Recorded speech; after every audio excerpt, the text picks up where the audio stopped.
सत श्री अकाल जी। मेरा नाम बिमल जैन। ਅੱਜ ਮੈਨੂੰ ਬਹੁਤ ਅੱਛਾ ਲੱਗ ਰਿਹਾ ਮੈਂ ਆਪਣੀ ਮਾਂ ਬੋਲੀ ਪੰਜਾਬੀ ਦੇ ਵਿੱਚ ਤੁਹਾਡੇ ਰੂਬਰੂ ਹੋਇਆ ਹੈਗਾ। ਸੋ ਮੈਂ ਤੁਹਾਨੂੰ ਥੋੜਾ ਜਿਹਾ ਆਪਣੀ ਪਹਿਲਾਂ ਬੈਕਗਰਾਉਂਡ ਬਾਰੇ ਜ਼ਰੂਰ ਦੱਸਾਂਗਾ, ਕਿਉਂਕਿ ਉਹਦੇ ਨਾਲ ਤੁਸੀਂ ਰਿਲੇਟ ਕਰ ਪਾਓਗੇ ਕਿ ਜੇ ਇਹ ਸਿੰਪਲ ਜਿਹਾ ਕਪਲ ਅਗਰ ਇਸ ਬਿਜ਼ਨਸ ਨੂੰ ਕਰਕੇ ਡਾਇਮੰਡ ਜਾ ਸਕਦਾ ਹੈ ਤਾਂ ਤੁਹਾਨੂੰ ਵਿਸ਼ਵਾਸ ਆ ਜਾਏਗਾ ਕਿ ਤੁਸੀਂ ਵੀ ਕਰ ਸਕਦੇ ਹੋ। ਤੇ ਮੈਂ ਇਸ ਬਿਜ਼ਨਸ 'ਚ ਆਉਣ ਤੋਂ ਪਹਿਲਾਂ ਪੰਜਾਬ ਨੈਸ਼ਨਲ ਬੈਂਕ ਦੇ ਵਿੱਚ ਸੀਨੀਅਰ ਲੈਵਲ ਤੇ ਜੌਬ ਕਰਿਆ ਕਰਦਾ ਸੀਗਾ, ਇੰਟਰਨੈਸ਼ਨਲ ਬੈਂਕਿੰਗ ਦੇ ਵਿੱਚ, ਰਾਈਟ। ਉਸ ਤੋਂ ਪਹਿਲਾਂ ਮੈंने ਕਾਫੀ ਸਾਰੀਆਂ ਕੁਆਲੀਫਿਕੇਸ਼ਨਸ ਵੀ ਹਾਸਲ ਕੀਤੀਆਂ, ਜਿਵੇਂ ਕਿ MSc ਮੈਂ ਕੀਤੀ ਪੰਜਾਬੀ ਯੂਨੀਵਰਸਿਟੀ ਪਟਿਆਲਾ ਤੋਂ ਸਟੈਟਿਸਟਿਕਸ ਦੇ ਵਿੱਚ, ਤੇ ਮੈਂ ਯੂਨੀਵਰਸਿਟੀ ਟੌਪਰ ਸੀਗਾ। ਤੇ ਉਸ ਤੋਂ ਬਾਅਦ ਫਿਰ ਮੈਂ LLB ਕੀਤੀ ਪ੍ਰੋਫੈਸ਼ਨਲ ਪੰਜਾਬ ਯੂਨੀਵਰਸਿਟੀ ਚੰਡੀਗੜ੍ਹ ਤੋਂ, ਉਹਦੇ ਵਿੱਚ ਵੀ ਮੈਂ ਫਸਟ ਕਲਾਸ ਹਾਸਲ ਕੀਤੀ। ਉਸ ਤੋਂ ਬਾਅਦ ਮੈਂ ਬੈਂਕਰਸ ਦੀ ਜਿਹੜੀ ਮੈਕਸਿਮਮ ਕੁਆਲੀਫਿਕੇਸ਼ਨ ਹੁੰਦੀ ਹੈ CAIIB, ਤੇ ਉਹ ਵੀ ਉਹਦੇ ਵਿੱਚ ਵੀ ਮੈਂ ਐਕਸੈਲ ਕੀਤਾ। ਦੋਨੋਂ ਪਾਰਟਸ ਮੈਂ ਫਸਟ ਅਟੈਂਪਟ 'ਚ ਕੀਤੇ। ਉਸ ਤੋਂ ਬਾਅਦ ਫਿਰ ਮੈਂ MBA ਕੀਤਾ ਤੇ ਮੈਂ ਪ੍ਰਾਈਵੇਟ ਪਾਇਲਟਸ ਲਾਇਸੈਂਸ ਵੀ ਹਾਸਲ ਕੀਤਾ ਸੀਗਾ, ਤੇ ਮੈਂ international entrepreneurship the diploma Indian institute of management Calcutta ਤੋਂ ਵੀ ਹਾਸਲ ਕੀਤਾ, ਰਾਈਟ। ਇੰਨੀਆਂ ਸਾਰੀਆਂ ਡਿਗਰੀਆਂ ਹਾਸਲ ਕਰਕੇ ਵੀ ਤੇ ਬੈਂਕ ਦੇ ਵਿੱਚ ਸੀਨੀਅਰ ਲੈਵਲ ਤੇ ਜੌਬ ਕਰਕੇ, ਉਹ ਵੀ ਇੰਟਰਨੈਸ਼ਨਲ ਬੈਂਕਿੰਗ ਦੇ ਵਿੱਚ ਮੈਂ ਜੌਬ ਕਰਿਆ ਕਰਦਾ ਸੀਗਾ, ਜਿੱਥੇ ਕਿ ਅਸੀਂ ਬਹੁਤ ਬੜੇ ਐਕਸਪੋਰਟਰਸ ਇੰਪੋਰਟਰਸ ਦੇ ਨਾਲ ਡੀਲ ਕਰਦੇ ਸੀਗੇ, ਤੇ ਅੱਛਾ ਪ੍ਰੋਫਾਈਲ ਸੀਗਾ। ਵਾਈਫ ਵੀ ਮੇਰੇ ਗਵਰਨਮੈਂਟ ਜੌਬ 'ਚ ਸੀਗੇ, ਤੇ ਅਸੀਂ ਦੋਨੋਂ ਮਿਲ ਕੇ ਅੱਛੀ ਲਾਈਫ ਜੀ ਰਹੇ ਸੀਗੇ। ਪਰ ਫਿਰ ਵੀ ਜੋ ਰਿਵਾਰਡ ਸਾਨੂੰ ਇਸ ਬਿਜ਼ਨਸ ਨੇ ਦਿੱਤੇ ਹੈ ਉਹ ਅਨਪੈਰਲਡ ਹੈਗੇ ਆ। ਹਾਲਾਂਕਿ ਅਸੀਂ ਜਿੱਦਾਂ ਤੁਹਾਨੂੰ ਦੱਸਿਆ ਬਹੁਤ ਅੱਛੀਆਂ ਪੋਸਟਾਂ 'ਤੇ ਸੀਗੇ, ਰਾਈਟ। ਸੋ ਜਦੋਂ ਮੈਂ ਇੰਟਰਨੈਸ਼ਨਲ ਬੈਂਕਿੰਗ ਬ੍ਰਾਂਚ ਦੇ ਵਿੱਚ ਲੁਧਿਆਣੇ ਕੰਮ ਕਰਦਾ ਸੀਗਾ, ਮੈਂ ਕਾਫੀ ਸਪੈਸ਼ਲਾਈਜ਼ਡ ਟ੍ਰੇਨਿੰਗਸ ਲਈਆਂ ਸੀਗੀਆਂ, ਜਿੱਦਾਂ ਕਿ ਸਾਡੇ intensive foreign exchange training, intensive dealers training, ਬਹੁਤ ਸਾਰੀਆਂ ਐਸੀਆਂ ਟ੍ਰੇਨਿੰਗਸ ਮੈਂ ਲਈਆਂ ਸੀਗੀਆਂ ਦੂਰ ਤੋਂ। ਤੇ 150 ਤੋਂ ਜ਼ਿਆਦਾ ਕਰੰਸੀਜ਼ ਦੇ ਵਿੱਚ ਮੈਂ ਡੀਲ ਕਰਦਾ ਸੀਗਾ, ਤੇ ਬੜੇ ਲੋਕਾਂ ਦੇ ਨਾਲ ਅਸੀਂ ਜਿੱਦਾਂ ਦੱਸਿਆ ਮੈਂ ਡੀਲ ਕਰਦਾ ਸੀਗਾ, ਰਾਈਟ। ਸੋ ਸਾਨੂੰ ਨਹੀਂ ਸੀ ਲੱਗਦਾ ਕਿ ਸਾਨੂੰ ਕਿਸੇ ਹੋਰ ਕੰਮ ਦੀ ਲੋੜ ਹੈਗੀ ਹੈ, ਤੇ ਪਲੱਸ ਅਸੀਂ ਬਹੁਤ ਕੁਝ ਵਧੀਆ ਇਹਦੇ ਬਾਰੇ ਸੁਣਿਆ ਸੀਗਾ। ਜਿਵੇਂ ਕਿ ਬਹੁਤ ਸਾਰੇ ਲੋਕ ਸਾਨੂੰ ਆ ਕੇ ਦੱਸਦੇ ਸੀ ਜੀ ਇੱਕ ਅਮਰੀਕਾ ਤੋਂ ਸਕੀਮ ਆ ਗਈ ਹੈ, ਪ੍ਰੋਡਕਟ ਬਹੁਤ ਜ਼ਿਆਦਾ ਮਹਿੰਗੇ ਨੇ ਤੇ ਮੈਂਬਰ ਬਣਾਉਣ ਦਾ ਕੰਮ ਹੈ, ਤੇ ਹਿੰਦੁਸਤਾਨ 'ਚ ਤਾਂ ਤੁਹਾਨੂੰ ਪਤਾ ਭੇਡ ਚਾਲ ਹੈ ਤੇ ਲੋਕ ਪਿੱਛੇ ਲੱਗ ਜਾਂਦੇ ਆ। ਸੋ ਇਹੋ ਜਿਹਾ ਕੁਝ ਸੁਣਿਆ ਸੀ, ਇਸ ਕਰਕੇ ਮੇਰਾ ਮਾਈਂਡ ਟੋਟਲੀ ਕਲੋਜ਼ ਹੋ ਚੁੱਕਾ ਸੀਗਾ, ਤੇ ਮੈਂ ਇਸ ਆਪਰਚੁਨਿਟੀ ਬਾਰੇ ਸੁਣਨ ਨੂੰ ਵੀ ਰਾਜੀ ਨਹੀਂ ਸੀਗਾ। ਬਹੁਤ ਸਾਰੇ ਲੋਕ ਅਪਰੋਚ ਕਰਦੇ ਸੀ ਮੈਨੂੰ, ਤੇ ਮੈਂ ਉਹਨਾਂ ਨੂੰ ਕਹਿ ਦਿੰਦਾ ਸੀਗਾ ਕਿ ਮੈਨੂੰ MBA ਬਾਰੇ ਸਾਰਾ ਕੁਝ ਪਤਾ ਹੈਗਾ, ਤੁਸੀਂ MBA ਦੀ ਹੀ ਗੱਲ ਕਰਦੇ ਹੋ, ਤੇ ਮੈਂ ਇਹਦੇ 'ਚ ਮੇਰਾ ਕੋਈ ਇੰਟਰਸਟ ਨਹੀਂ, ਮੇਰਾ ਬੈਂਕਿੰਗ ਹੀ ਕਰੀਅਰ ਹੈਗਾ। ਸੋ ਬਹੁਤ ਨੈਗੇਟਿਵ ਸੀਗਾ ਮੈਂ MBA ਬਾਰੇ, ਹਾਲਾਂਕਿ ਮੈਨੂੰ MBA ਦੇ A ਦੇ ਸਪੈਲਿੰਗ ਵੀ ਨਹੀਂ ਸੀ ਮਾਲੂਮ, ਰਾਈਟ। ਪਰ ਫਿਰ ਵੀ ਜੋ ਲੋਕਾਂ ਦਾ ਮੇਰੇ ਉਹਨਾਂ ਨੇ ਮੈਨੂੰ ਦੱਸਿਆ ਸੀ, ਉਹਦੇ ਹਿਸਾਬ ਦੇ ਨਾਲ ਮੇਰੇ ਦਿਮਾਗ 'ਤੇ ਕਾਫੀ ਅਸਰ ਪੈ ਚੁੱਕਾ ਸੀਗਾ। ਪਰ ਰੱਬ ਸਾਨੂੰ ਦੇਣਾ ਚਾਹੁੰਦਾ ਸੀਗਾ, ਤੇ ਸਾਡੇ ਪੁਰਾਣੇ ਜਨਮਾਂ ਦੇ ਪੁੰਨਿਆ ਕਰਮ ਸੀਗੇ ਕਿ ਇਹ ਬਿਜ਼ਨਸ ਸਾਨੂੰ ਮਿਲਣਾ ਹੀ ਸੀਗਾ। ਤੇ ਮੇਰੇ ਹੀ ਬ੍ਰਾਂਚ ਦੇ ਵਿੱਚ, ਇੰਟਰਨੈਸ਼ਨਲ ਬੈਂਕਿੰਗ ਬ੍ਰਾਂਚ ਦੇ ਵਿੱਚ ਮੇਰੇ ਸੀਨੀਅਰ ਕਲੀਗ ਸੀ ਮਿਸਟਰ ਜਗਜੀਤ ਸਿੰਘ ਮਲਹੋਤਰਾ ਜੀ, ਤਾਂ ਉਹਨਾਂ ਨੇ ਮੈਨੂੰ ਕਈ ਵਾਰੀ ਕਾਲ ਕੀਤਾ ਸੀ ਇਸ ਬਿਜ਼ਨਸ ਦੇ ਵਿੱਚ ਕਿ ਤੂੰ ਵੀ ਬਿਮਲ ਇਹ ਬਿਜ਼ਨਸ ਨੂੰ ਕਰ, ਬੀਇੰਗ ਕਲੀਗ। ਉਹਨਾਂ ਨੇ ਇਸ ਬਿਜ਼ਨਸ ਨੂੰ ਚਾਲੂ ਕੀਤਾ ਸੀਗਾ, ਤੇ ਉਹਨਾਂ ਨੇ 6-7 ਮਹੀਨੇ ਦੇ ਵਿੱਚ ਹੀ ਆਪਣੀ ਬਹੁਤ ਵੱਡੀ ਜਿਹੜੀ ਸਰਕਾਰੀ ਜੌਬ ਸੀ ਉਹਨੂੰ ਛੱਡਤਾ ਸੀਗਾ। So instead of taking it positive we took it more negative. ਤਾਂ ਅਸੀਂ ਇਸ ਨੂੰ ਜ਼ਿਆਦਾ ਨੈਗੇਟਿਵ ਲਿਆ ਕਿ ਵੀ ਇੱਕ ਬੰਦਾ ਸਰਕਾਰੀ ਨੌਕਰੀ ਕਿਵੇਂ ਛੱਡ ਸਕਦਾ ਹੈਗਾ, ਰਾਈਟ। ਤੇ ਇੱਕ ਵਾਰੀ ਫਿਰ ਉਹਨਾਂ ਨੇ ਮੈਨੂੰ ਕਾਲ ਕੀਤਾ, ਇਸ ਵਾਰੀ ਬਿਲਕੁਲ ਡਿਫਰੈਂਟ ਢੰਗ ਦੇ ਨਾਲ। ਉਸ ਵੇਲੇ ਮੈਂ ਬ੍ਰਾਂਚ ਹੈੱਡ ਸੀਗਾ ਜਗਰਾਓਂ ਦੇ ਵਿੱਚ, ਤੇ ਉਹਨਾਂ ਨੇ ਮੈਨੂੰ ਕਿਹਾ ਬਿਮਲ ਇੱਕ ਅੱਜ ਸਾਡਾ ਬਹੁਤ ਬੜਾ ਇੰਟਰਨੈਸ਼ਨਲ ਸੈਮੀਨਾਰ ਹੈ, ਮੈਨੂੰ ਪਤਾ ਤੇਰਾ ਇਸ ਬਿਜ਼ਨਸ ਕੋਈ ਇੰਟਰਸਟ ਨਹੀਂ ਹੈਗਾ, ਪਰ ਇਹ ਬਿਜ਼ਨਸ ਤੈਨੂੰ ਤੇਰੀ ਬੈਂਕ ਦੀ ਜੌਬ ਦੇ ਵਿੱਚ ਅਗਲੀਆਂ ਤਰੱਕੀਆਂ ਲੈਣ ਵਾਸਤੇ ਕਾਫੀ ਹੈਲਪਫੁਲ ਹੋਏਗਾ। ਤਾਂ ਆਈ ਥਾਟ ਕਿ ਦਿਸ ਮੇਕ ਸੈਂਸ, ਇਹ ਅੱਛੀ ਗੱਲ ਹੈਗੀ ਹੈ। ਚਲੋ ਆਪਾਂ ਨੂੰ ਬਿਜ਼ਨਸ ਦਾ ਕੋਈ ਇੰਟਰਸਟ ਨਹੀਂ ਹੈਗਾ, ਪਰ ਅਗਰ ਕੋਈ ਆਪਾਂ ਨੂੰ ਤਰੱਕੀ ਮਿਲਦੀ ਹੈ ਬੈਂਕ 'ਚ, ਉੱਥੋਂ ਕੁਝ ਸਿੱਖਣ ਨੂੰ ਮਿਲਦਾ ਹੈਗਾ ਤਾਂ ਮੈਂ ਜ਼ਰੂਰ ਜਾਊਂਗਾ। ਸੋ ਮੈਂ ਸਿੱਧਾ ਉਸ ਦਿਨ ਪਹੁੰਚ ਗਿਆ ਲੁਧਿਆਣੇ। ਇੱਕ ਬਹੁਤ ਵੱਡੇ ਆਡੀਟੋਰੀਅਮ ਦੇ ਵਿੱਚ ਸੈਮੀਨਾਰ ਹੋ ਰਿਹਾ ਸੀਗਾ, ਤੇ ਉੱਥੇ ਜਦੋਂ ਮੈਂ ਪਹੁੰਚਿਆ ਤਾਂ ਬਹੁਤ ਭੀੜ ਲੱਗੀ ਹੋਈ ਸੀਗੀ, ਤੇ ਲੋਕ ਉੱਥੇ ਲਾਈਨਾਂ 'ਚ ਲੱਗੇ ਹੋਏ ਸੀਗੇ, ਤੇ ਸਭ ਕੋਲ 100 ਰੁਪਏ ਦੀ ਟਿਕਟ ਸੀਗੀ। ਤੇ ਮੈਨੂੰ ਇਹ ਬੜਾ ਅਚੰਭਾ ਲੱਗਿਆ ਵੀ ਇਹ ਸੈਮੀਨਾਰ ਦੇ ਵਿੱਚ ਇੰਨੀ ਜ਼ਿਆਦਾ ਟਿਕਟ ਕਿਉਂ ਰੱਖੀ ਹੋਈ ਹੈ। ਉਸ ਵੇਲੇ 20 ਸਾਲ ਪਹਿਲਾਂ 100 ਰੁਪਏ ਦੀ ਵੈਲਿਊ ਕਾਫੀ ਸੀਗੀ, ਇਹਨਾਂ ਨੇ ਕਿਉਂ ਰੱਖੀ ਹੋਈ ਹੈ। ਸੋ ਮੈਂ ਅਵੋਇਡ ਕਰਨ ਦੀ ਕੋਸ਼ਿਸ਼ ਕਰ ਰਿਹਾ ਸੀ ਵੀ ਮੈਨੂੰ ਨਾ ਹੀ ਅੰਦਰ ਜਾਣਾ ਪਵੇ, ਤੇ ਮੈਂ ਬਾਹਰ ਭੱਜਣ ਦੀ ਕੋਸ਼ਿਸ਼ ਕਰ ਰਿਹਾ ਸੀਗਾ ਕਿ ਕਿਤੇ ਮੈਨੂੰ ਮਲਹੋਤਰਾ ਜੀ ਦੇਖ ਨਾ ਲੈਣ, ਨਹੀਂ ਤਾਂ ਫਿਰ ਮੈਨੂੰ ਟਿਕਟ ਲੈਣੀ ਹੀ ਪਏਗੀ। ਪਰ ਟੂ ਮਾਈ ਗੁੱਡ ਲੱਕ ਸਾਡੇ ਹੀ ਬੈਂਕ ਦੇ ਬਹੁਤ ਹੀ ਸੀਨੀਅਰ ਆਫਿਸਰ ਜਿਹੜੇ ਮੇਰੇ ਤੋਂ ਵੀ 2 ਰੈਂਕ ਹਾਇਰ ਸੀਗੇ, ਚੀਫ ਮੈਨੇਜਰ ਰੈਂਕ 'ਚ ਸੀਗੇ, ਉਹ ਆਏ ਵਿਦ ਵਾਈਫ, 2 ਟਿਕਟਾਂ ਲਈਆਂ ਤੇ ਉਹ ਵੀ ਅੰਦਰ ਚਲੇ ਗਏ ਸੈਮੀਨਾਰ ਦੇਖਣ। ਤੇ ਮੈਨੂੰ ਬੜਾ ਅੱਛਾ ਲੱਗਿਆ, ਮੈਨੂੰ ਲੱਗਿਆ ਯਾਰ ਜੇ ਇਹ ਜਾ ਸਕਦੇ ਜਿਹੜੇ ਕਿ ਮੇਰੇ ਤੋਂ ਵੀ 2 ਰੈਂਕ ਹਾਇਰ ਨੇ, ਮੇਰੇ ਤੋਂ ਵੀ ਜ਼ਿਆਦਾ ਇਹਨਾਂ ਦੀ ਪੜ੍ਹਾਈ ਲਿਖਾਈ ਹੈ ਤੇ ਮੇਰੇ ਤੋਂ ਵੀ ਜ਼ਿਆਦਾ ਇਹ ਇੰਟੈਲੀਜੈਂਟ ਸਮਝੇ ਜਾਂਦੇ ਹੈ ਸਾਡੇ ਬੈਂਕ ਦੇ ਵਿੱਚ, ਤੇ ਇਹ ਜਾ ਰਹੇ ਤਾਂ ਜ਼ਰੂਰ ਕੁਝ ਹੋਏਗਾ। ਸੋ ਉਸ ਦਿਨ ਮੈਂ ਵੀ 100 ਰੁਪਏ ਜੇਬ 'ਚੋਂ ਕੱਢਿਆ ਤੇ ਮੈਂ ਵੀ ਇੱਕ ਟਿਕਟ ਖਰੀਦ ਕੇ ਅੰਦਰ ਚਲਾ ਗਿਆ। ਬਟ ਬਿਲੀਵ ਮੀ, ਅੰਦਰ ਜਾ ਕੇ ਹਜੇ ਵੀ ਮੇਰੇ ਅੰਦਰ ਇੱਕ ਬਹੁਤ ਮਹਾਯੁੱਧ ਚੱਲ ਰਿਹਾ ਸੀਗਾ ਤੇ ਮੈਨੂੰ ਇਹ ਸੀਗਾ ਵੀ ਸ਼ਾਇਦ I am at a wrong place, right.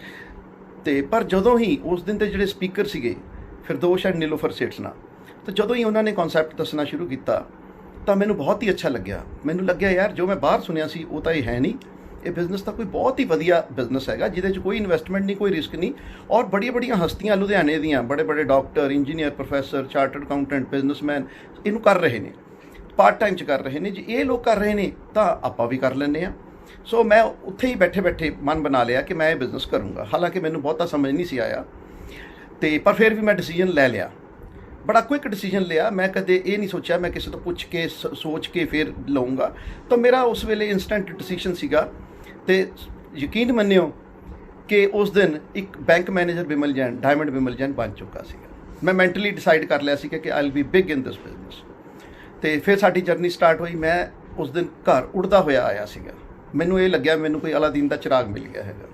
ਤੇ ਜਦੋਂ ਮੈਂ ਘਰ ਆ ਕੇ ਵਾਈਫ ਨੂੰ ਦੱਸਿਆ ਤਾਂ ਇਹਨਾਂ ਨੇ ਸਾਫ਼ ਮਨਾ ਕਰ ਦਿੱਤਾ, ਕਿਉਂਕਿ ਇਹ ਕਹਿੰਦੇ ਵੀ ਆਪਾਂ ਤਾਂ ਪਹਿਲਾਂ ਹੀ ਬਹੁਤ ਬਿਜ਼ੀ ਆ ਤੇ ਆਪਣੇ ਕੋਲ ਇੱਕ ਦੂਜੇ ਲਈ ਵੀ ਟਾਈਮ ਹੈ ਨਹੀਂ, ਬੱਚਿਆਂ ਲਈ ਟਾਈਮ ਹੈ ਨਹੀਂਗਾ, ਤੇ ਆਪਾਂ ਹੋਰ ਕੋਈ ਕੰਮ ਨਹੀਂ ਕਰਨਾ ਔਰ ਸਾਨੂੰ ਕੋਈ ਜ਼ਰੂਰਤ ਵੀ ਨਹੀਂ, ਅਸੀਂ ਆਲਰੇਡੀ ਦੋਨੋਂ ਜਾਣੇ ਵੈਲ ਸੈੱਟ ਹੈਗੇ ਆ, ਦੋਨੋਂ ਹੀ ਅੱਛੀ ਇਨਕਮ ਜਨਰੇਟ ਕਰ ਰਹੇ ਹਾਂ।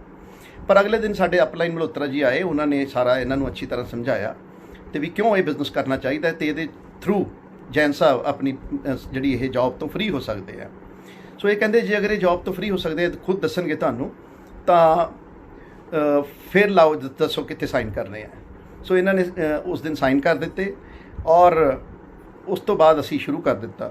ਸ਼ੁਰੂ 'ਚ ਸਾਨੂੰ ਅੱਛੇ ਰਿਜ਼ਲਟ ਨਹੀਂ ਆਏ ਕਿਉਂਕਿ ਸਾਨੂੰ ਆਉਂਦਾ ਨਹੀਂ ਸੀ ਕਰਨਾ ਵੀ ਕਿਵੇਂ ਬਿਜ਼ਨਸ ਕਰਨਾ ਹੈਗਾ, ਨਾ ਹੀ ਸਾਨੂੰ ਇਹਦੇ ਬਾਰੇ ਕੋਈ ਨੌਲੇਜ ਸੀਗੀ। ਪਰ ਜਿਵੇਂ ਅਸੀਂ ਇਹਦੀਆਂ ਕੈਸਟਸ ਉਸ ਵੇਲੇ ਆਉਂਦੀਆਂ ਸੀਗੀਆਂ, ਕੈਸਟ ਸੁਣੀਆਂ, ਬੁੱਕਸ ਪੜ੍ਹੀਆਂ, ਮਲਹੋਤਰਾ ਜੀ ਤੋਂ ਹੈਲਪ ਲੈਣੀ ਸ਼ੁਰੂ ਕੀਤੀ ਤੇ ਹਰ ਮੀਟਿੰਗ ਸੈਮੀਨਾਰ 'ਚ ਪਹੁੰਚਣ ਲੱਗੇ।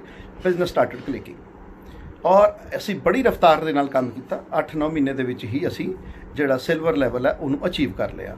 ਉੱਥੇ ਜਾ ਕੇ ਸਾਡੀ ਇਨਕਮ ਬੈਂਕ ਦੇ ਨਾਲੋਂ ਵੀ 2-2.5 ਗੁਣਾ ਜ਼ਿਆਦਾ ਹੋ ਗਈ ਪਾਰਟ ਟਾਈਮ 'ਚ, 2 ਘੰਟੇ ਸ਼ਾਮ ਨੂੰ ਕੰਮ ਕਰਕੇ। ਤਾਂ ਉਸ ਤੋਂ ਬਾਅਦ ਅਸੀਂ ਪਿੱਛੇ ਮੁੜ ਕੇ ਨਹੀਂ ਦੇਖਿਆ, ਅਸੀਂ ਸਿਲਵਰ ਹੋਏ, 골ਡ ਹੋਏ, ਪਲੈਟੀਨਮ ਹੋਏ, ਰੂਬੀ, ਸਫਾਇਰ, ਐਮਰਲਡ, ਅੱਜ ਤੁਹਾਡੇ ਸਾਹਮਣੇ ਡਾਇਮੰਡ ਆ। ਸੋ ਬਹੁਤ ਹੀ ਸਿੰਪਲ ਬਿਜ਼ਨਸ ਹੈ, ਬਹੁਤ ਹੀ ਪਾਵਰਫੁਲ ਬਿਜ਼ਨਸ ਹੈ। ਮੈਂ ਚਾਹੂੰਗਾ ਕਿ ਥੋੜ੍ਹਾ ਜਿਹਾ ਮੇਰੇ ਵਾਈਫ ਵੀ ਇਹਦੇ ਬਾਰੇ ਤੁਹਾਨੂੰ ਦੱਸਣ ਕਿ ਅਸੀਂ ਇਸ ਬਿਜ਼ਨਸ ਦੇ ਵਿੱਚ ਕੀ ਕੁਝ ਪ੍ਰਾਪਤੀਆਂ ਕੀਤੀਆਂ ਤੇ ਕੀ ਕੁਝ ਸਾਨੂੰ ਮਿਲਿਆ। ਸਾਰਿਆਂ ਨੂੰ ਸਤਿ ਸ਼੍ਰੀ ਅਕਾਲ ਜੀ, ਮੇਰਾ ਨਾਮ ਬਨੀਤਾ ਜੈਨ ਔਰ ਸਾਨੂੰ ਇਸ ਬਿਜ਼ਨਸ 'ਚ 20 ਸਾਲ ਹੋ ਗਏ ਆ ਔਰ 20 ਸਾਲ ਤੋਂ ਇਸ ਦੇ ਰਿਵਾਰਡਸ ਨੂੰ ਇੰਜੋਏ ਕਰ ਰਹੇ ਆ। ਇਸ ਦੇ ਲਈ ਮੈਂ ਧੰਨਵਾਦ ਕਰੂੰਗੀ ਪਰਮਾਤਮਾ ਦਾ ਜਿਨ੍ਹਾਂ ਨੇ ਇੰਨਾ ਵਧੀਆ ਬਿਜ਼ਨਸ ਸਾਡੀ ਝੋਲੀ 'ਚ ਪਾਇਆ।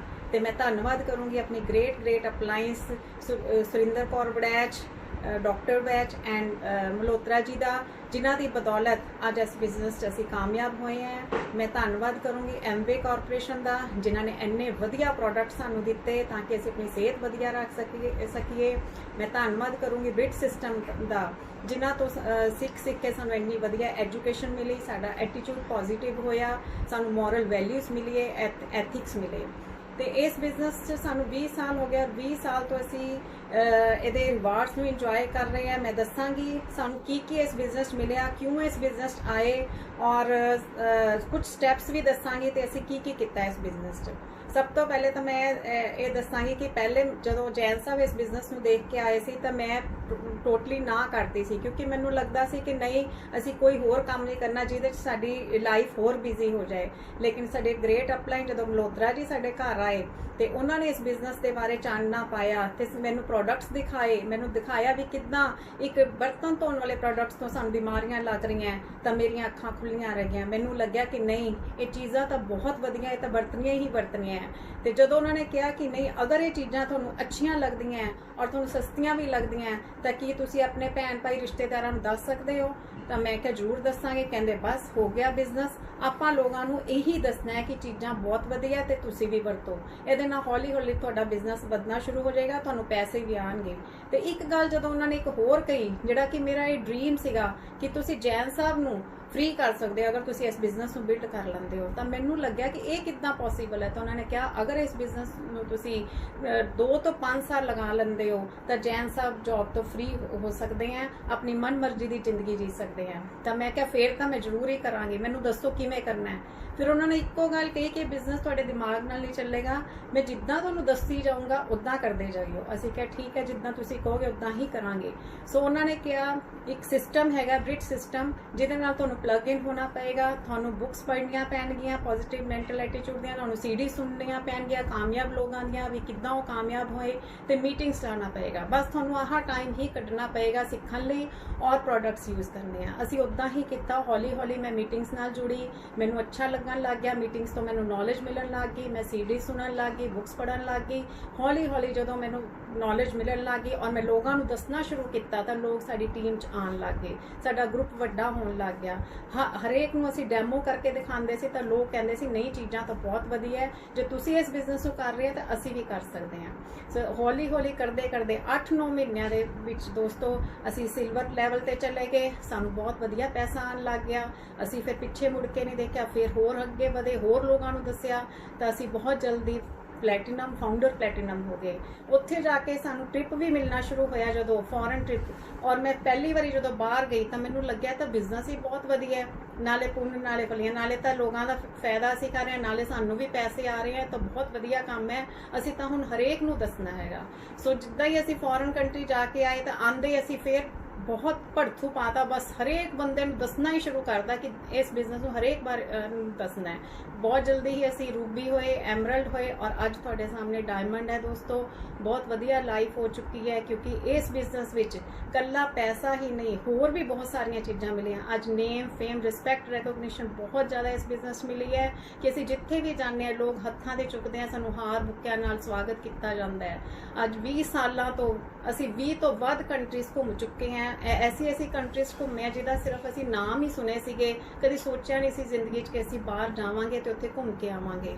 ਸੋ ਉੱਥੇ VIP ਟ੍ਰੀਟਮੈਂਟ ਮਿਲਦਾ ਸਾਨੂੰ, ਮੌਜ ਮਸਤੀ, ਟੋਟਲੀ ਫ੍ਰੀ ਟ੍ਰਿਪ ਹੁੰਦਾ ਹੈ। ਬੜੇ ਬੜੇ ਹੋਟਲਾਂ 'ਚ ਜਿਹੜੇ ਕਿ 5 ਸਟਾਰ 7 ਸਟਾਰ ਹੋਟਲ ਸ਼ਾਇਦ ਅਸੀਂ ਬਾਹਰੋਂ ਵੀ ਨਹੀਂ ਕਦੀ ਦੇਖੇ ਸੀ, ਉਹਨਾਂ ਹੋਟਲਾਂ 'ਚ ਅਸੀਂ ਇੰਜੋਏ ਕਰਦੇ ਹੈਗੇ ਹਾਂ।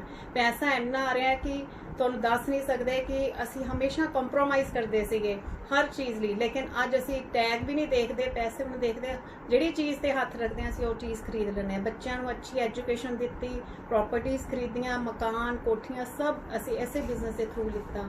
ਸੋ ਦੋਸਤੋ ਬਹੁਤ ਵਧੀਆ ਬਿਜ਼ਨਸ ਹੈ, ਇਹਨੂੰ ਕੋਈ ਛੋਟਾ ਮੋਟਾ ਨਾ ਸਮਝਿਓ। ਇਹ ਬਹੁਤ ਤੁਹਾਨੂੰ ਤੁਹਾਡੀ ਲਾਈਫ ਟੋਟਲੀ ਚੇਂਜ ਕਰ ਸਕਦਾ ਹੈ, ਜਿਵੇਂ ਸਾਡੀ ਲਾਈਫ ਚੇਂਜ ਹੋਈ ਹੈ। ਸੋ ਇਸ ਬਿਜ਼ਨਸ ਨੂੰ ਤੁਸੀਂ ਪੈਸ਼ਨੇਟਲੀ ਬਿਲਡ ਕਰੋ, ਜਿੱਦਾਂ ਸਾਨੂੰ ਇੰਨੀਆਂ ਖੁਸ਼ੀਆਂ ਮਿਲੀਆਂ ਹੈਗੀਆਂ ਤੁਹਾਨੂੰ ਵੀ ਮਿਲ ਸਕਦੀਆਂ। Thank you Inco diamond. ਦੋਸਤੋ ਇਸ ਬਿਜ਼ਨਸ 'ਚ ਕਿਵੇਂ ਕਾਮਯਾਬ ਹੋਣਾ ਹੈ ਇਹ ਮੈਂ ਤੁਹਾਨੂੰ ਥੋੜੇ ਛੋਟੇ ਸਟੈਪ ਦੱਸਾਂਗੀ, ਜਿਵੇਂ ਅਸੀਂ ਕਾਮਯਾਬ ਹੋਏ ਹਾਂ ਤੁਸੀਂ ਵੀ ਹੋ ਸਕਦੇ ਹੋ। ਸੋ ਇਹਦੇ 'ਚ ਲੇਡੀਜ਼ ਦਾ ਬਹੁਤ ਇੰਪੋਰਟੈਂਟ ਰੋਲ ਹੈ, ਕਿਉਂਕਿ ਮੈਂ ਵੀ ਇਹਨਾਂ ਦਾ ਪੂਰਾ ਸਾਥ ਦਿੱਤਾ। ਇਹ ਫੈਮਿਲੀ ਬਿਜ਼ਨਸ ਹੈ, ਹਸਬੈਂਡ ਵਾਈਫ ਅਗਰ ਇਹਨੂੰ ਮਿਲ ਕੇ ਕਰਦੇ ਆ ਤਾਂ ਬਿਜ਼ਨਸ ਦੀ ਗਰੋਥ ਬਹੁਤ ਜਲਦੀ ਹੋਏਗੀ। ਸੋ ਲੇਡੀਜ਼ ਨੇ ਇਸ ਬਿਜ਼ਨਸ ਕੀ ਕਰਨਾ ਹੈ, ਮੈਂ ਤੁਹਾਨੂੰ 4 ਪੁਆਇੰਟਸ ਦੱਸਦੀ ਹਾਂ, ਬਾਕੀ ਪੁਆਇੰਟਸ ਜੈਨ ਸਾਹਿਬ ਦੱਸਣਗੇ। 4 ਪੁਆਇੰਟਸ ਬਰੀਫ 'ਚ ਦੱਸਦੀ ਹਾਂ, ਉਹਨੂੰ ਧਿਆਨ ਨਾਲ ਸੁਣੋ। ਸੋ ਪਹਿਲਾ ਜਿਵੇਂ ਹੈਗਾ ਅਟੈਂਡ ਫੰਕਸ਼ਨਸ। ਇਹ ਬਿਜ਼ਨਸ ਨੌਲੇਜ ਦਾ ਬਿਜ਼ਨਸ ਹੈ, ਜਿੰਨੀ ਜ਼ਿਆਦਾ ਨੌਲੇਜ ਓਨਾ ਵੱਡਾ ਬਿਜ਼ਨਸ। ਸੋ ਇਸ ਬਿਜ਼ਨਸ ਵਿੱਚ ਸਾਰੇ ਫੰਕਸ਼ਨ ਅਟੈਂਡ ਕਰਨੇ ਬਹੁਤ ਜ਼ਰੂਰੀ ਹੈ। ਹਾਲਾਂਕਿ ਲੇਡੀਜ਼ ਲਈ ਥੋੜਾ ਮੁਸ਼ਕਿਲ ਤਾਂ ਜ਼ਰੂਰ ਹੈ, ਲੇਕਿਨ ਅਗਰ ਉਹ ਕਰ ਲੈਂਦੀਆਂ ਤਾਂ ਜ਼ਿੰਦਗੀ ਦੀ ਹਰ ਜੰਗ ਜਿੱਤ ਲੈਂਦੀਆਂ ਔਰ ਬਹੁਤ ਜਲਦੀ ਡਾਇਮੰਡ ਜਾ ਸਕਦੀਆਂ। ਸੋ ਅਸੀਂ ਸਾਰੇ ਫੰਕਸ਼ਨ ਅਟੈਂਡ ਕੀਤੇ। ਮੈਂ ਹਰ BBS ਅਟੈਂਡ ਕੀਤਾ, ਹਰ 2 ਮਹੀਨੇ ਬਾਅਦ BBS ਆਉਂਦਾ ਸੀ ਉਹ ਵੀ ਅਟੈਂਡ ਕਰਦੀ ਸੀਗੀ। ਹਰ ਓਪਨ ਮੀਟਿੰਗ ਜਿਹੜੀ ਕਿ ਹਰ ਸੰਡੇ ਹੁੰਦੀ ਆ ਉਹ ਵੀ ਅਟੈਂਡ ਕੀਤੀ। ਤੇ ਇੱਕ ਮੈਗਾ ਫੰਕਸ਼ਨ ਆਉਂਦਾ ਹੈ ਉਹ 6 ਮਹੀਨੇ ਸਾਲ ਬਾਅਦ ਆਉਂਦਾ ਹੈ, ਉਹ ਵੀ ਅਟੈਂਡ ਕੀਤਾ। ਸੋ ਉਹਦੇ ਵਿੱਚੋਂ ਸਾਨੂੰ ਕਾਫੀ ਨੌਲੇਜ ਮਿਲਦੀ ਹੈ, ਸਪੀਕਰਸ ਆਉਂਦੇ ਆ ਬਾਹਰੋਂ ਬੋਲਣ, ਉਸ ਕਾਫੀ ਸਾਰਾ ਕੁਝ ਸਾਨੂੰ ਦੱਸਦੇ ਆ ਵੀ ਕਿੱਦਾਂ ਇਸ ਬਿਜ਼ਨਸ 'ਚ ਤੁਸੀਂ ਜਲਦੀ ਕਾਮਯਾਬ ਹੋ ਸਕਦੇ ਹੋ। ਸੋ ਤੁਹਾਨੂੰ ਮੈਂ ਇਹੀ ਕਹਾਂਗੀ ਕਿ ਤੁਸੀਂ ਹਰ ਫੰਕਸ਼ਨ ਅਟੈਂਡ ਕਰਨਾ, ਕੋਈ ਐਕਸਕਿਊਜ਼ ਨਹੀਂ ਬਣਾਉਣਾ। ਦੂਜਾ ਬੀ ਅਕਾਊਂਟੇਬਲ, ਤੁਸੀਂ ਅਕਾਊਂਟੇਬਲ ਰਹਿਣਾ ਕੈਸ਼ ਐਂਡ ਮਨੀ ਦੇ ਪ੍ਰਤੀ, ਆਪਣੀ ਅਪਲਾਈਨ ਨਾਲ ਵੀ ਡਾਊਨਲਾਈਨ ਨਾਲ ਵੀ, ਤਾਂ ਹੀ ਇਹ ਬਿਜ਼ਨਸ ਦੀ ਗਰੋਥ ਜਲਦੀ ਹੋਊਗੀ। ਕਿਉਂਕਿ ਇਹ ਬਿਜ਼ਨਸ ਕੈਸ਼ ਐਂਡ ਕੈਰੀ ਦਾ, ਜੋ ਵੀ ਸਮਾਨ ਆਪਾਂ ਆਪਣੀ ਅਪਲਾਈਨ ਤੋਂ ਜਾਂ ਡਾਊਨਲਾਈਨ ਤੋਂ ਲੈਣੇ ਆ ਨਾਲ ਹੀ ਕਲੀਅਰ ਕਰ ਦੇਣਾ। ਤੀਸਰਾ ਹੈਗਾ ਬੀ ਟੀਚੇਬਲ। ਇਹ ਸਿੱਖਣ ਦਾ ਬਿਜ਼ਨਸ ਹੈ, ਆਪਾਂ ਜਿੰਨਾ ਵੱਧ ਸਿੱਖਾਂਗੇ ਉਨਾ ਵੱਡਾ ਬਿਜ਼ਨਸ। ਸੋ ਅਪਲਾਈਨ ਤੋਂ ਹਮੇਸ਼ਾ ਸਿੱਖਣ ਲਈ ਤਿਆਰ ਰਹਿਣਾ ਹੈ। ਜੈਨ ਸਾਹਿਬ ਨੂੰ ਮੈਂ ਦੇਖਦੀ ਸੀ ਹਮੇਸ਼ਾ ਮਲਹੋਤਰਾ ਜੀ ਕੋਲ ਭੱਜੇ ਹੀ ਜਾਂਦੇ ਸੀ ਕਿ ਮਲਹੋਤਰਾ ਜੀ ਹੋਰ ਦੱਸੋ ਇਸ ਦੇ ਟਿਪਸ, ਹੋਰ ਦੱਸੋ, ਮੈਂ ਬਿਜ਼ਨਸ ਬਹੁਤ ਜਲਦੀ ਡਾਇਮੰਡ ਜਾਣਾ। ਸੋ ਇਦਾਂ ਹੀ ਤੁਹਾਡੇ ਵਿੱਚ ਵੀ ਇੱਕ ਹੋਣਾ ਚਾਹੀਦਾ ਹੈ ਕਿ ਮੈਂ ਸਿੱਖਣਾ ਹੈ ਆਪਣੀ ਅਪਲਾਈਨ ਤੋਂ, ਜਿਹੜੀ ਵੀ ਤੁਹਾਡੀ ਗਰੋਇੰਗ ਅਪਲਾਈਨ ਹੈ ਉਹਦੇ ਤੋਂ ਸਿੱਖੋ ਇਸ ਬਿਜ਼ਨਸ ਨੂੰ ਅੱਗੇ ਵਧਣ ਲਈ। ਨੈਕਸਟ ਹੈਗਾ ਕਮਿਊਨੀਕੇਸ਼ਨ ਵਿਦ ਐਕਟਿਵ ਗਰੋਇੰਗ ਅਪਲਾਈਨ। ਤੁਸੀਂ ਆਪਣੀ ਅਪਲਾਈਨ ਨਾਲ ਹਮੇਸ਼ਾ ਕਮਿਊਨੀਕੇਸ਼ਨ 'ਚ ਰਹਿਣਾ ਹੈ, ਹਮੇਸ਼ਾ ਫੋਨ ਤੇ ਪੁੱਛਦੇ ਰਹਿਣਾ ਕਿ ਅੱਗੇ ਦੱਸੋ, ਤਾਂ ਹੀ ਤੁਹਾਨੂੰ ਤੁਹਾਡੀ ਅਪਲਾਈਨ ਦਾ ਧਿਆਨ ਤੁਹਾਡੇ ਵੱਲ ਜਾਏਗਾ ਕਿ ਇਹ ਜਿਹੜੀ ਮੇਰੀ ਡਾਊਨਲਾਈਨ ਹੈ ਬਹੁਤ ਜਲਦੀ ਵਧਣਾ ਚਾਹੁੰਦੀ ਹੈ। ਉਹ ਮੈਸੇਜ ਵੀ ਦੇਗੀ, ਤੁਹਾਨੂੰ ਟਿਪਸ ਵੀ ਦੇਗੀ ਔਰ ਹੋਰ ਵੀ ਬਹੁਤ ਕੁਝ ਦੱਸੇਗੀ ਕਿ ਕਿੱਦਾਂ ਆਪਾਂ ਬਿਜ਼ਨਸ ਨੂੰ ਅੱਗੇ ਵਧਾ ਸਕਦੇ ਹਾਂ। ਸੋ ਇਹ ਛੋਟੇ ਛੋਟੇ ਕੰਮ ਹੈਗੇ ਆ, ਤੁਸੀਂ ਆਪਣੇ ਕੰਮ ਦੇ ਨਾਲ ਨਾਲ ਹੀ ਇਸ ਨੂੰ ਕਰਦੇ ਜਾਣਾ ਹੈ ਔਰ ਤੁਹਾਨੂੰ ਇੱਕ ਦਿਨ ਬਹੁਤ ਜਲਦੀ ਸਕਸੈਸ ਮਿਲ ਜਾਏਗੀ। Thank you. ਸੋ ਦੋਸਤੋ, ਜਿੱਦਾਂ ਤੁਹਾਨੂੰ ਵਨੀਤਾ ਨੇ ਦੱਸਿਆ ਕਿ ਕੀ ਕਰਨਾ ਹੈਗਾ, ਤੇ ਮੈਂ ਹੁਣ ਤੁਹਾਨੂੰ ਦੱਸੂਗਾ ਕਿ ਕੀ ਨਹੀਂ ਕਰਨਾ, ਕਿਉਂਕਿ ਇਹ ਵੀ ਬਹੁਤ ਜ਼ਿਆਦਾ ਇੰਪੋਰਟੈਂਟ ਹੈ ਕਿ ਕੀ ਨਹੀਂ ਕਰਨਾ। ਕਿਉਂਕਿ ਕਈ ਵਾਰੀ ਕੀ ਹੈ, ਅਸੀਂ ਇਹੋ ਜਿਹੀਆਂ ਗਲਤੀਆਂ ਕਰ ਬੈਠਦੇ ਹਾਂ ਜਿਹਦੇ ਨਾਲ ਸਾਨੂੰ ਇਰਰਿਪੇਅਰੇਬਲ ਲਾਸ, ਬਹੁਤ ਜ਼ਿਆਦਾ ਲਾਸ ਹੋ ਜਾਂਦਾ ਹੈਗਾ। ਸੋ ਇੱਦਾਂ ਦੇ 6 ਪੁਆਇੰਟ ਆ ਜਿਨ੍ਹਾਂ ਦਾ ਆਪਾਂ ਖਾਸ ਕਰਕੇ ਧਿਆਨ ਰੱਖਣਾ। ਜਿਵੇਂ ਆਪਾਂ ਬਾਹਰ ਗੱਡੀ ਚਲਾਉਂਦੇ ਹੈਗੇ ਆ ਤੇ ਆਪਾਂ ਟ੍ਰੈਫਿਕ ਸਿਗਨਲਸ ਦਾ ਜਾਂ ਟ੍ਰੈਫਿਕ ਰੂਲਸ ਦਾ ਬਹੁਤ ਧਿਆਨ ਰੱਖਦੇ ਹਾਂ, ਨਹੀਂ ਤਾਂ ਸਾਡਾ ਚਲਾਨ ਵੀ ਕੱਟਿਆ ਜਾ ਸਕਦਾ। ਇਸੇ ਤਰ੍ਹਾਂ ਇਸ ਬਿਜ਼ਨਸ ਦੇ ਵਿੱਚ ਸਾਨੂੰ ਬਹੁਤ ਵੱਡਾ ਲਾਸ ਹੋ ਜਾਂਦਾ ਜੇ ਆਪਾਂ ਇਹਨਾਂ ਨੂੰ ਨਹੀਂ ਓਬੇ ਕਰਦੇ ਹੈਗੇ। ਸੋ ਪਹਿਲਾ ਹੈਗਾ ਕਿ don't mess with somebody else ego.